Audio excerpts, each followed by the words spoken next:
Have you ever heard your own name, called from the darkness, when no one was supposed to be there? Not from a phone. Not from a neighbor. Not from someone you know. But from deep inside the forest, at 2 a.m., on a road where even animals refuse to go. That night, I was driving alone. No signal. No GPS. No help. Just me, and miles of empty road. Then I heard it. A voice. Clear. Human. Calling me. Using my name. Daniel. I slowed down.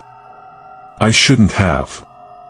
Because when I looked in my mirror, I saw something running behind my car. Something that wasn't human. Something that learned my voice, before it tried to take my life. And what followed me that night, is still looking for me. Before I tell you what really happened that night, I need you to understand something. I am not someone who believes easily in ghosts. Or monsters. Or creatures from legends. Before that trip, I laughed at stories like this. I thought people who claimed to see things in the dark, were just scared. Or tired. Or imagining things. I believed everything had a logical explanation. Every sound. Every shadow. Every strange feeling. There was always a reason. Until that night proved me wrong. But the fear I felt was real. The confusion. The panic. The feeling that something intelligent, something patient, was watching me, was real. Before I continue, I want you to imagine something. What would you do? If you were driving alone on a dark road at night. Your phone had no signal. Your GPS suddenly stopped working. And the forest around you became so quiet that even the insects disappeared. Would you keep driving? Or would you turn around? Because that's exactly where I was. Alone. On a road that shouldn't have been that empty. And I made the mistake of continuing forward. The trip was supposed to be simple. That's what I kept telling myself. Just 2 hours. One straight road. No problem. I had made the drive before. During the day. With friends. With music playing. With sunlight everywhere. But that night was different. It was almost 11 p.m. when I left the cabin. The sky was completely black. No stars. No moon. Just thick clouds covering everything. My phone showed 1 bar of signal. Then, nothing. No service. My GPS froze. The map disappeared. The screen went blank. I tried restarting it. Nothing worked. I was officially alone. I turned on the radio for comfort. Soft music filled the car. For a moment, I felt better. But after 5 minutes, the music began to slow. The voices sounded stretched. Distorted. Like they were drowning. Then, static exploded from the speakers. A loud, painful hiss. I grabbed the knob and turned it off.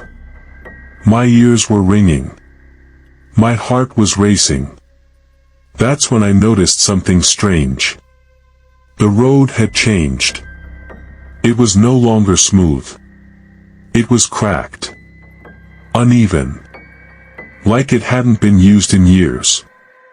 The trees grew closer. Their branches leaned toward the road. Like crooked fingers. Reaching, scratching the air. Some of them brushed against my car. Tap. Tap. Tap. I looked at my clock. 11:42 p.m. I had been driving for almost an hour. But it felt like 5 minutes. Or 5 hours. Time didn't feel normal anymore.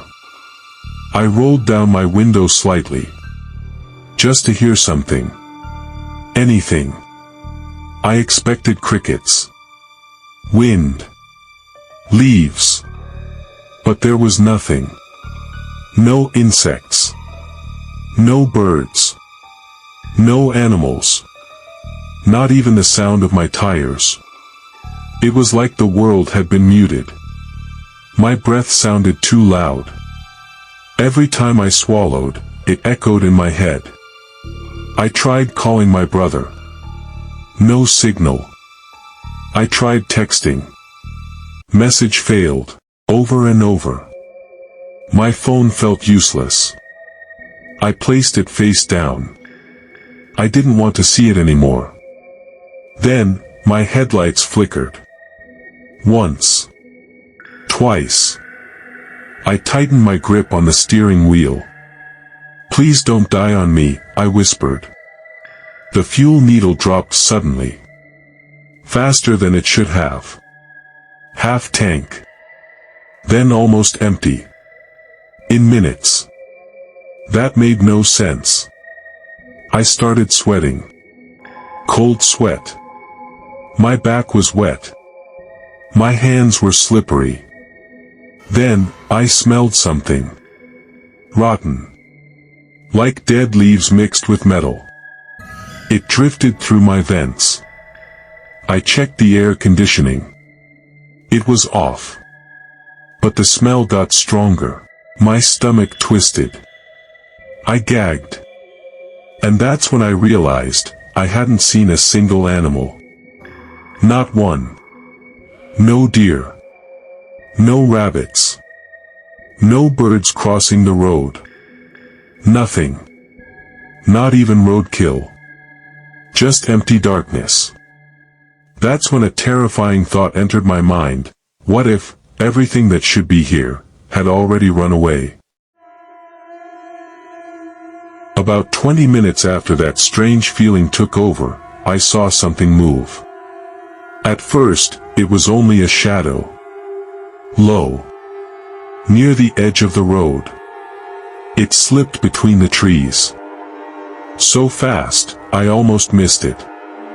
I told myself it was probably a deer. Or maybe a stray dog. Anything normal. Anything that made sense. But my heart didn't believe it. My foot lifted slightly off the gas. My eyes stayed locked on the darkness. Then, it stepped into my headlights. Slowly. Deliberately. Like it wanted to be seen. It looked like a large dog. Too large. Its body was thin. Too thin. Its ribs pushed against its skin, like it hadn't eaten in months. Its fur was patchy. Missing in places. Revealing pale, stretched flesh underneath. It stood completely still. Not scared. Not cautious. Just watching me. Its head tilted. Like it was studying me. Like I was the strange one. I slowed down without realizing it. 20 miles per hour. 15. 10. "Move, please move," I whispered. It didn't. Its eyes reflected my headlights. But they weren't normal. They didn't shine yellow. Or green. They were dull. Cloudy. Almost white. Like dead glass. A chill ran down my spine. Then, it smiled.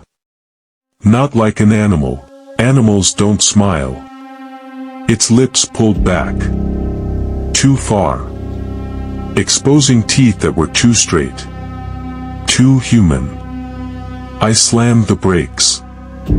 My car skidded. When I looked again, it was gone. Just gone. No sound. No movement. No trace. My breathing became loud. Fast. Uncontrolled. I'm imagining things, I said. I'm tired. That's all. I pressed the gas. The road stretched ahead. Empty again. But I felt it. That feeling of being watched. Like eyes were burning into my back. I checked my mirror. Nothing. Checked again. Still nothing. Then, I heard it. From somewhere behind me. Daniel. My blood froze.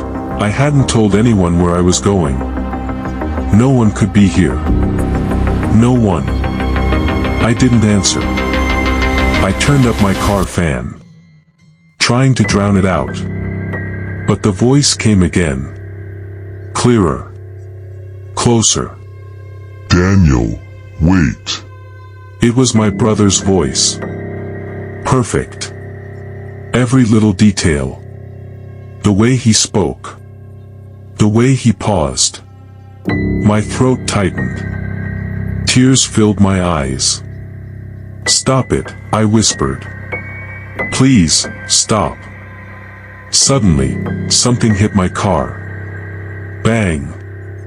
The back bumper shook. I screamed.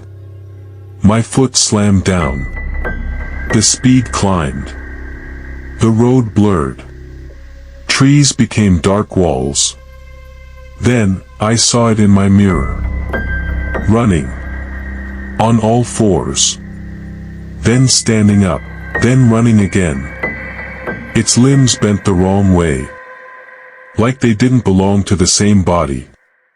Every time it changed position, I heard bones crack. Pop snap. Its mouth hung open. Too wide. Its tongue dragged along the ground. Its eyes never left me. Never blinked. Never looked away. No matter how fast I went, it stayed the same distance. Like it was playing with me. Letting me think I had a chance. My hands were numb. My vision tunneled. I couldn't feel my legs.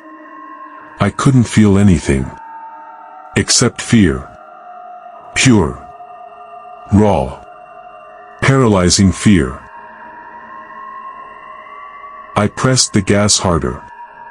The engine screamed. The road blurred beneath my headlights. But no matter how fast I drove, it stayed behind me. Running. Changing. Watching. And the worst part? It wasn't tired. It wasn't slowing down. If anything, it was getting closer. Closer every second. Then suddenly, my dashboard lit up. A warning light blinked. The fuel needle dropped. Fast. Too fast. And that's when I realized something terrifying. If my car stopped, I wouldn't just be stranded. I would be trapped. Alone. With it. If your car suddenly stopped on a dark road, and something like that was chasing you, what would you do? Would you stay inside the car and lock the doors? Or would you run into the forest and try to hide? Tell me in the comments. Because the choice I made next almost cost me my life. Because what happened after this was even worse. My car didn't just slow down. It died. Right in the middle of that road. And the thing chasing me finally caught up. In part 2, I'll tell you what happened when I had to run into the forest, and how I found a cabin in the middle of nowhere. But the man inside that cabin knew exactly what was hunting me. And what he told me was far more terrifying than the creature outside. If you want to hear what happened next, make sure you subscribe, because part 2 is where the real nightmare begins. Before you leave, if you enjoy stories like this, make sure you subscribe to Mr. Shadow Pulse. Because here, we explore the stories that hide in the dark. The ones people don't talk about. The ones that keep you awake at night. So join the channel, and step deeper into the shadows with Mr. Shadow Pulse.